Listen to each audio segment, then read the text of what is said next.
Hello students, कैसे हो आप सब। आज हम चैप्टर नंबर 3 पढ़ेंगे जिसका नाम है नेचर ऑफ मैटर। सो इस चैप्टर में हम मैटर के बारे में देखेंगे। मैटर के कैसे कैसे टाइप्स होते हैं, क्या नेचर होता है, क्या प्रॉपर्टीज़ होती हैं। So all we discuss in this chapter. So let's start with it and we see a variety of materials around us. हम बहुत सारे मटेरियल्स को देखते हैं अपने आसपास को, वो बहुत डिफरेंट शेप के होते हैं, कुछ अलग साइजेस के होते हैं, कुछ डिफरेंट कलर्स के होते हैं और उन सब की प्रॉपर्टीज़ अलग अलग होती हैं। सो हमें उनको स्टडी करने में डिफ़िकल्टी होती है। Every property of every material separately को हम अलग अलग सब चीज़ों को देखेंगे तो उनकी प्रॉपर्टीज़ को स्टडी करना डिफ़िकल्ट होगा। ठीक है। To make the study of materials and their properties easier, we classify them into groups. तो उनकी प्रॉपर्टीज़ को स्टडी करने के लिए हमने उनको एक अलग अलग डिफरेंट डिफरेंट ग्रुप्स में क्लासीफाई कर दिया ताकि हम उनको अच्छे से सेपरेटली पढ़ सकें। So let then study the general properties of each group. So सबसे पहले है look at the marbles in the given box. तो ये बॉक्स गिवन है आपको राइट हैंड साइड में। इसमें आपको कुछ बॉल्स दिख रही होंगी, कुछ रेड कलर की हैं और कुछ ब्लू कलर की हैं। ठीक है, लेकिन इनका बॉक्स में अगर हम देखें तो हमें तो पता है कि ये कलर्स इनके डिफरेंट हैं, तो हम इनको कलर्स के बेस पे आइडेंटिफाई कर सकते हैं और सेपरेट कर सकते हैं। सो इसमें 10 कलर की तो रेड मार्बल्स हैं और 10 कलर की ब्लू मार्बल्स हैं। तो अब नेक्स्ट पे चलते हैं। Now look at the marbles in the box here. तो ये वाले बॉक्स में क्या गिवन है, यहाँ पे भी बॉल्स गिवन है, लेकिन हम देख पा रहे हैं कि जो बॉल्स हैं वो डिफरेंट साइज़ की हैं। तो साइज़ के बेस पे इनको डिफ्रेंशिएट करेंगे तो इसमें कुछ छोटी बॉल्स हैं, कुछ बड़ी बॉल्स हैं। Small balls are there and large balls are there according to their size.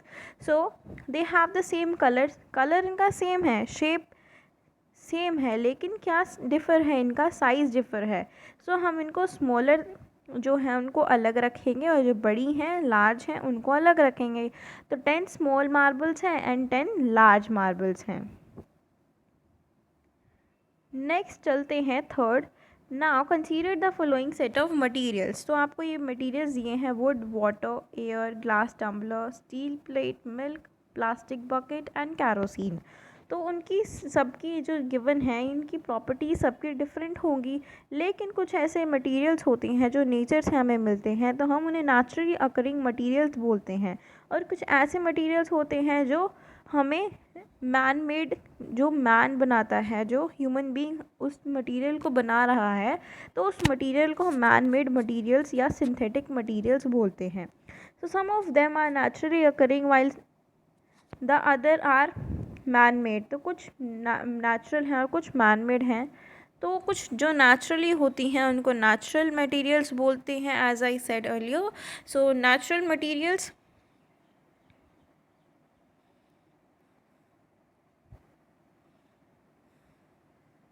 और जो मटेरियल्स जो ह्यूमन बनाता है वो कौन से होते हैं, मैन मेड और synthetic materials. So we can therefore place these materials in two groups on the basis of their occurrence। तो अकरेंस के बेस पे हम उनको डिफरेंट कैटेगरीज में सब डिवाइड कर सकते हैं, लिख सकते हैं। So write the names of the materials you just read in the point 3 above in the suitable column and try adding some more names in each column. तो आपको जो ऊपर गिवन नेम्स थे मटीरियल्स के, उनके नेम्स आपको यहाँ पे डिफ्रेंशिएट करके लिखने हैं। कुछ मटीरियल्स ऐसे थे जो नेचर ने बनाए हैं और कुछ ऐसे थे जो मैन ने बनाए हैं। तो जो वुड है वो किस में आएगा, नेचर में आएगा।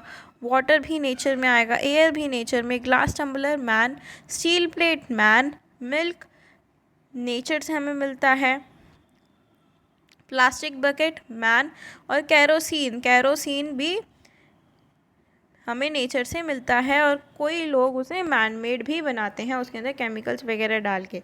तो ये दोनों में आ सकते हैं। तो आपको इसके अंदर क्या करना है, ऐड करने हैं अपनी तरफ से और भी नेम्स। तो in all the above cases various things having similar properties have been grouped together, and such grouping of materials having similar properties, जिस मटेरियल की सिमिलर प्रॉपर्टी होती है उनको हम एक ग्रुप में रख देते हैं और उस चीज़ को हम क्या बोलते हैं, क्लासिफिकेशन। तो क्लासिफिकेशन करना यानी सब डिवाइडिंग करना into similar groups of one variety. So next है मैटर।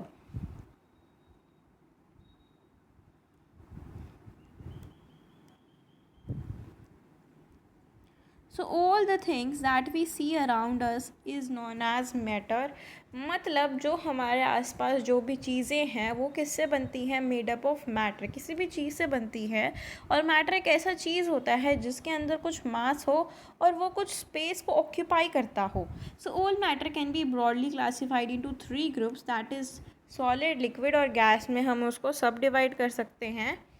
नेक्स्ट है right 5 examples each of solid, liquid और गैस। आपको ये खुद करना है।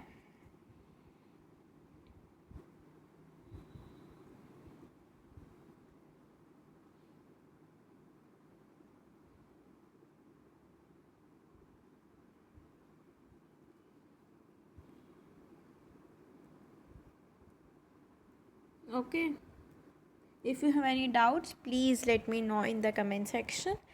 Okay, then we have constitution of matter. So matter की कॉन्स्टिट्यूशन क्या है देखते हैं। मैटर स्मॉल पार्टिकल से मिलके बनता है and different states of matter have different arrangements of these particles. तो डिफरेंट स्टेट्स ऑफ मैटर की डिफरेंट अरेंजमेंट होती है, मतलब उनको जोड़ के एक सब्सटेंस का फॉर्म होना, उस स्ट्रक्चर का फॉर्म होना, ये कैसे फॉर्म होता है ये हम पढ़ रहे हैं। तो सबसे पहले है सॉलिड्स। सो सॉलिड्स में जब पार्टिकल्स जो हैं वो टाइटली पैक्ड होते हैं और मूव नहीं कर सकते एंड हैंस सॉलिड्स की फिक्स शेप होती है, डेफिनाइट वॉल्यूम होती है।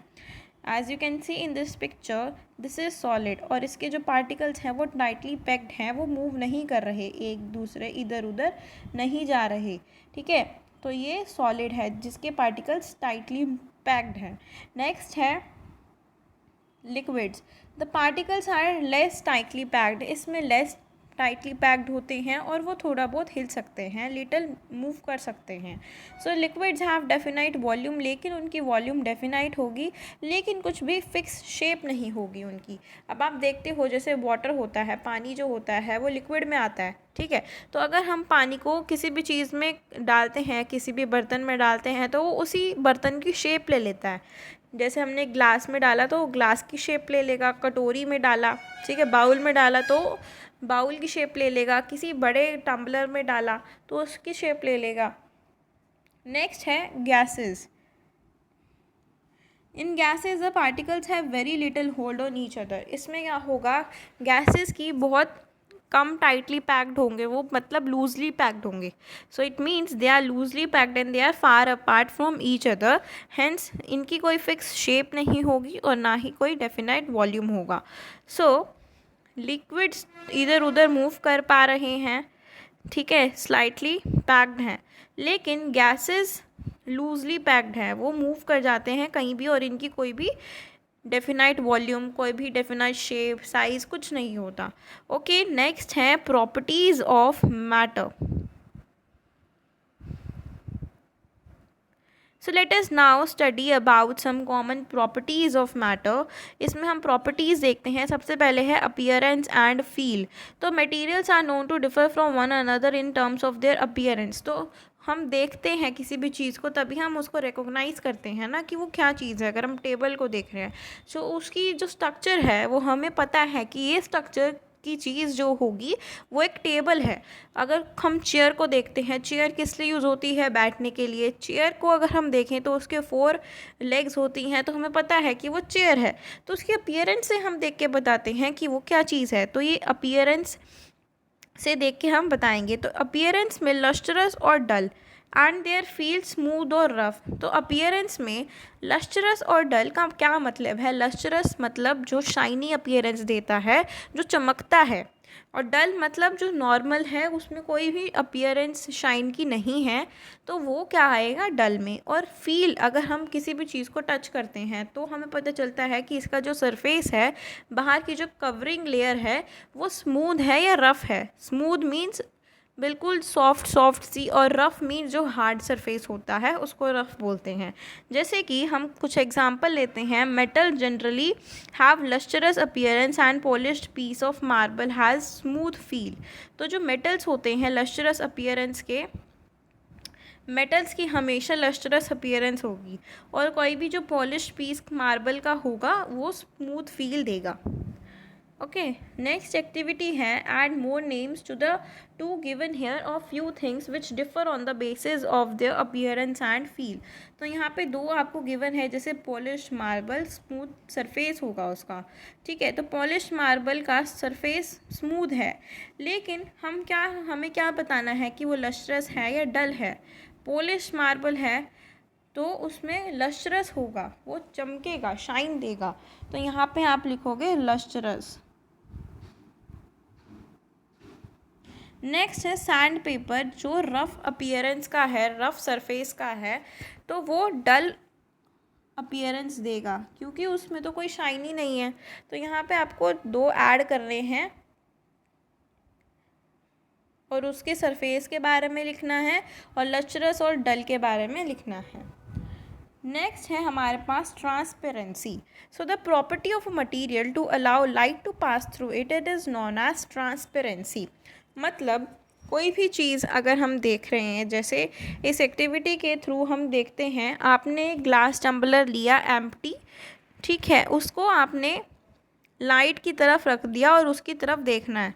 तो यहाँ पे ये जैसे आपको दिख रहा है, एक बच्ची क्या कर रही है, एक ग्लास टम्बलर ले रखा है उसने और साइड में उसके आगे की तरफ एक कैंडल रख दी उसने। सो आपको इस तरफ से देखना है ग्लास के अंदर कि आपको वो कैंडल दिख रही है या नहीं। तो अगर वो कैंडल आपको दिख रही है, इट मीन्स कि जो आपने ऑब्जेक्ट लिया है वो ट्रांसपेरेंट है इन नेचर। तो ट्रांसपेरेंट है मतलब ये जो ग्लास है ये ट्रांसपेरेंट है, as we see the candle behind the glass tumbler. So glass is a transparent material. तो हम कह सकते हैं कि जो ग्लास होता है वो एक ट्रांसपेरेंट मटीरियल है। So glass is a transparent material as the light can pass through it, light उसे पास कर जाती है। Pure water, air and thin sheet of polythene are some examples of transparent material. Some materials do not allow the light to pass through them.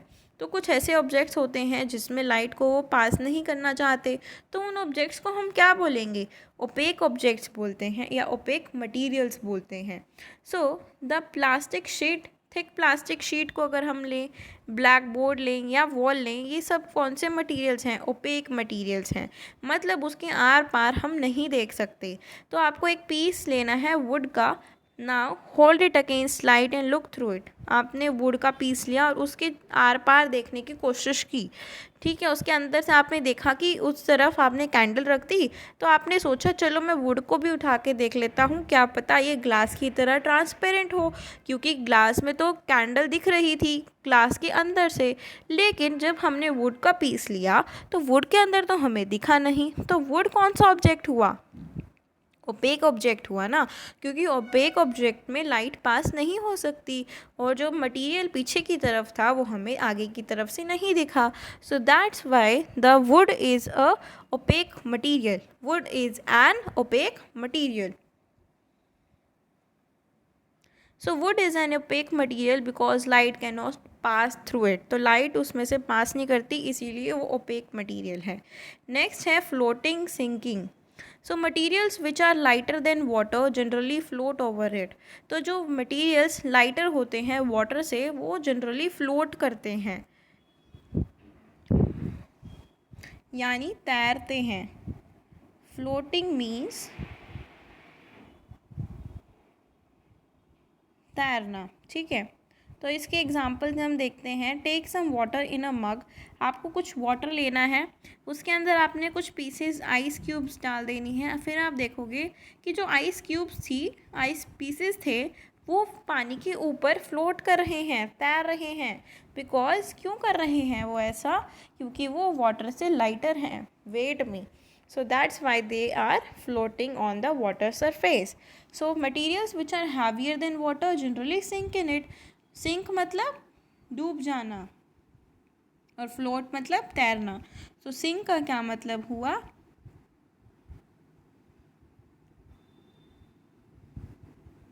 Dumna.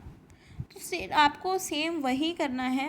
Water लिया आपने और कुछ pebbles लिए इसमें, तो आपने देखा, आपको पता है कि जो पेबल्स होते हैं, पत्थर जो होते हैं, उनका वेट कुछ ज़्यादा होता है।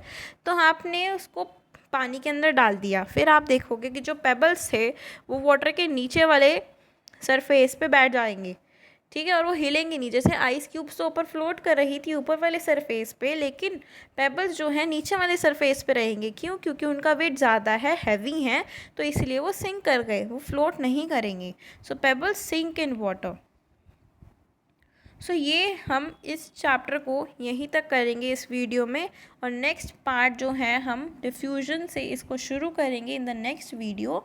सो till then stay tuned for the next video, and if you like my video please do like, share and subscribe to my channel for more such videos. Thank you.